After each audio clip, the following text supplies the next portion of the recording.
ಏನೋ ಈ ನಾಯಕತ್ವ ಗೊಂದಲದ ಬಗ್ಗೆ ಸಚಿವ ಸತೀಶ್ ಜಾರಕಿಹೊಳಿ ಕೂಡ ಮಾತನಾಡಿದ್ದಾರೆ. ನಾಯಕತ್ವ ಗೊಂದಲ ಅಂತ ಬಿಜೆಪಿಯವರು ಹೇಳ್ತಾ ಇದ್ದಾರೆ. ಇವಾಗ ಇನ್ನೂ 3-6 ತಿಂಗಳು ಅಂತ ಹೇಳ್ತಾ ಇದ್ದಾರೆ.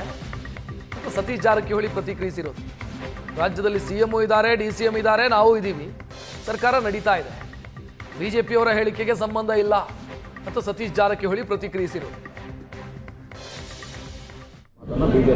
ಅವ್ರು ಹೇಳ್ತಾರೆ, ಅವರೇ ಡೇ 1 ಅಂತ ಹೇಳ್ತಾರೆ, ಇನ್ನೂ 3 ತಿಂಗಳು ಹೇಳ್ತಾರೆ, 30 ತಿಂಗಳು.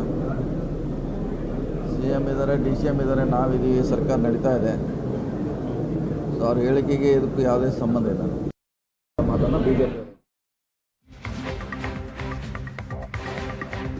ಇನ್ನು ಸಿದ್ದರಾಮಯ್ಯ ಪೂರ್ಣಾವಧಿ ಮುಖ್ಯಮಂತ್ರಿ ಆಗಿರ್ತಾರೆ ಅಂತ ಯತೀಂದ್ರ ಅವರು ಹೇಳಿದ ಬೆನ್ನಿಗೆ ಅದಕ್ಕೀಗ ಭೈರತಿ ಸುರೇಶ್ ಅವರು ಪ್ರತಿಕ್ರಿಯಿಸಿದ್ದಾರೆ.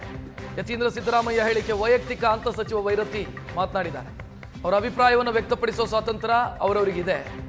ಯತೀಂದ್ರ ಹೇಳಿಕೆ ಬಗ್ಗೆ ನಾನು ಹೆಚ್ಚಿಗೆ ಏನು ಹೇಳೋದಕ್ಕೆ ಹೋಗಲ್ಲ, ಅದನ್ನೆಲ್ಲ ಹೈಕಮಾಂಡ್ ನಾಯಕರು ತೀರ್ಮಾನಿಸ್ತಾರೆ.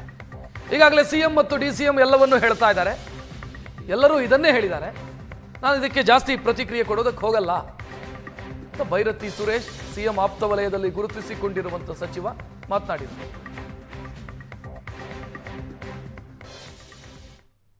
ನೋಡಿ, ಈ ರಾಜ್ಯದಲ್ಲಿ ಮುಖ್ಯಮಂತ್ರಿ ಯಾರಾಗಬೇಕು, ಉಪಮುಖ್ಯಮಂತ್ರಿ ಆಗಬೇಕು, ಮಂತ್ರಿ ಯಾರಾಗಬೇಕು ಅನ್ನೋದು ಹೈಕಮಾಂಡ್ ಮಾಡುವಂಥ ನಿರ್ಧಾರ. ಸಿದ್ದರಾಮಯ್ಯ ಸಾಹೇಬರು ಹೇಳಿದ್ದಾರೆ, ಮತ್ತು ಉಪಮುಖ್ಯಮಂತ್ರಿಗಳು DK ಶಿವಕುಮಾರ್ ಅವರು ಹೇಳಿದ್ದಾರೆ, ಮತ್ತು ಯತೀಂದ್ರ ಅವರು ಸರ್ವ ಸ್ವತಂತ್ರರು. ನಮ್ಮದು ಆಂತರಿಕ ಪ್ರಜಾಪ್ರಭುತ್ವ ಇರುವಂಥ ಪಕ್ಷ ರೀ, ಅವ್ರದ್ದೇ ಆದ ಅಭಿಪ್ರಾಯಗಳನ್ನ ಕೊಡಲಿಕ್ಕೆ ಎಲ್ಲರೂ ಸಮರ್ಥರಿದ್ದಾರೆ.